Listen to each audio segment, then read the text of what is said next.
Hai, welcome to Errol Chess. Terima kasih sudah klik video ini. Gua akan bahas permainan menarik dari ajang final Freestyle Chess di Las Vegas 2025. Ya, nggak ada Magnus kali ini karena Magnus kalah oleh salah satu peserta di Grand Final ini, yaitu Levon Aronian, sebelum masuk ke babak Grand Final. Guys, Grand Final mempertemukan Levon Aronian melawan Hans Niemann di game pertama mereka remis, dan ini adalah game yang sangat menentukan. Langsung aja tanpa basa-basi kita sikat analisa gamenya. Semoga ada ilmu yang bermanfaat. Jangan lupa di like dulu, di share, dan di subscribe channel ini. Dan jangan lupa jadi langganan di YouTube RL Chess untuk dapetin konten eksklusif dengan durasi lebih dari 1 jam. Levon Aronian, mantan pecatur Armenia yang pindah ke Amerika Serikat, memulai dengan langkah D4. Sebelum dia masuk ke Grand Final, Levon Aronian mengalahkan nama-nama keren seperti Magnus Carlsen dan Hikaru Nakamura. D4 dijawab dengan D5. Kemudian C4. Ini bukan Queen Gambit ya teman-teman, karena ini bukan catur normal. Ini catur bebas atau catur fish random. Pion makan C4, dimakan lagi dengan Queen. Kemudian F6. Ada ancaman dari Bishop. Putih Queen ke petak C3, hitam C6. Putih kuda naik ke petak D3, hitam kuda ke petak E6, putih F3. Hidupin Bishop di sini. Kemudian hitam kuda ke petak D6, untuk kuda B5 langsung taktis dicegah oleh putih A4, hitam Bishop F7, Bishop F2 putih, hitam lanjutkan dengan rokade pendek ya, jauh. Nah, jadi jangan kaget nih guys, inilah freestyle chess. Rokadenya bisa begini, jauh. Kemudian kuda ke petak D2 dan hitam benteng D8. Putih rokade juga pendek, hitam H5. Ini sangat menarik ya, langkah dari Hans Niemann dengan H5. Padahal dia rokade juga rokade pendek. Ya, tapi nyerangnya lewat H5. Kita bisa lihat secara evolution bar kenapa putih yang unggul. Nah, ini agak sulit nih. Apakah karena putih menguasai petak center juga, tapi sama-sama menguasai petak center? Atau karena langkah H5 ini jadi bahaya buat hitam? Levon Aronian langsung menjawab dengan langkah menempatkan dua pion sejajar. Dia kontrol petak center. Hitam menjawab dengan langkah A6.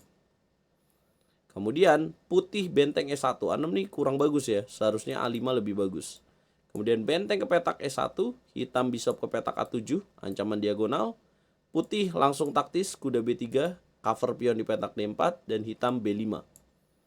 Wah, dia langsung nyerang ya. Bisa tujuannya kuda ke petak C4 juga di sini. Atau mau tukar kemudian kudanya pindah ke petak B5. Nanti ngancem pion D4 ini. Levon sepertinya tahu itu, dia langsung ancam kudanya dengan E5. Pion makan A4, putih makan kuda di petak D6, hitam makan kuda di petak B3. Inilah serunya nonton Hans Niemann. Partainya sering brutal kayak gini guys. Pion makan pion di petak E7 dan hitam benteng E8.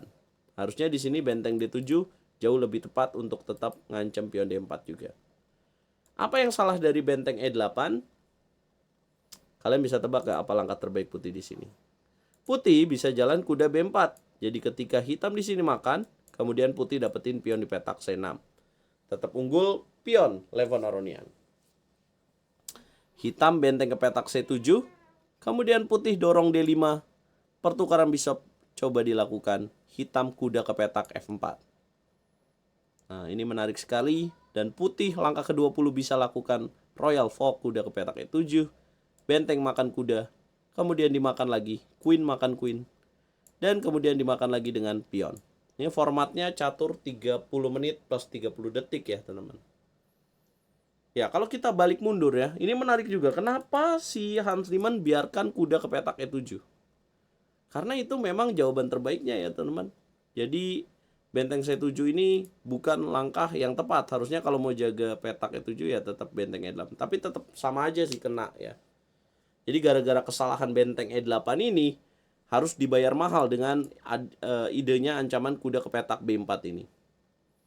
Mungkin yang harus diperbaiki oleh Hans Niemann pada posisi ini bukan benteng makan E7, tapi dia harus lakukan kuda makan D4 guys. Jadi pada saat dimakan ada jawaban C5. Nah, ini fork lagi. Tapi tetap unggul putih ya, cuma lebih sedikit lebih better lah teman-teman.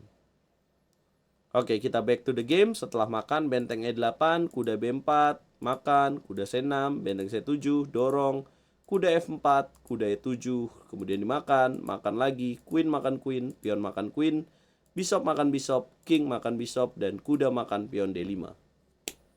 Siapa yang unggul? Jelas putih lah, ya. Ini unggul kualitas sebutannya. 2 benteng lawan 1 benteng. Diancam benteng, Levon nggak takut guys, nggak ketar-ketir. Dia mainin bishop ke petak E4, malah balas pin. Ya, bingung di sini hitam. Hitam mainin langkah F5, ancam bishopnya. Levon Aronian nggak mau gajah makan kuda, tapi dia hilangin bishop lawan. Kalau dimakan skak benteng, hitam makan bishopnya. Kemudian benteng ke petak B7, mengancam pion promosi, hitam E3, putih raja ke petak E1, hitam kuda F4, putih G3. Hitam kuda ke petak D3 skak, raja E2, B2 ancam, benteng B1, benteng ke petak D8. Saya rasa di momen seperti ini sudah sulit ya buat hitam, karena ya cuma ini satu-satunya potensi besar yang dimiliki oleh hitam. Dan sudah kalah secara 2 benteng lawan benteng dan kuda. Raja makan pion, kuda ke petak E5 coba menipu ya. Kalau dimakan ada kuda C4, putih sabar dulu dengan benteng B4. Hitam benteng C8, coba lagi jaga petak C4. F4 dulu dimainkan oleh putih, hitam A5.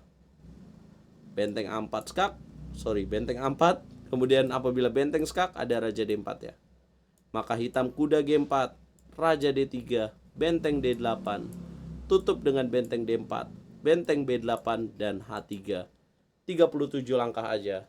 Hans Niemann menyerah di tangan seniornya dari Amerika Serikat, Levon Aronian.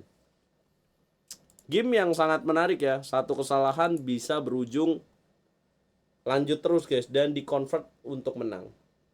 Ya jadi seperti itulah kira-kira. Akan selalu seperti itu ya kalau kita lihat game Grandmaster ketika kita melakukan satu kesalahan. Dan yang perlu diingat ya, ketika kita ingin melakukan pola serangan, maka pilihlah pola serangan yang berkelanjutan. Ketika hitam di sini benteng E8, kemudian dilanjutkan dengan kuda B4, sudah tahu nih kalau Levon Aronian apa yang akan terjadi dengan benteng E7.